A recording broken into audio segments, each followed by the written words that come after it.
అన్ని పనులు అయిపోయి 7 అయింది. ఇంకా 6 అయింది కదా, బోల్డ్ టైం ఉంది ట్రైన్ కి. ఒక గంట పడుకుంటాను, మా పిల్ల వచ్చట్లేదు.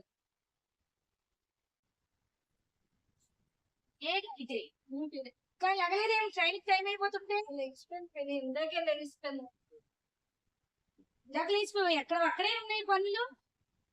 ఎప్పుడో చేస్తాను, ఇల్లు తొడిసాను, గిన్నెలు తోమేసాను, ఫ్లోర్ క్లీన్ చేస్తాను, అన్ని పనులు ఇందాకే చేసేసి అప్పుడు పడుకున్నాను. ఎప్పుడు లెగిసాను అనుకున్నాను. అవునా, ఒక్కసారి చూడమ్మా, ఒకసారి కదా అన్ని చేస్తాను. అదేంటది ఇన్ని గిన్నెలు ఉన్నాయి బాబోయ్, ఏంటి ఇల్లు ఇలా ఉంది, టేబుల్ ఇలా ఉంది. అన్ని చేస్తాను.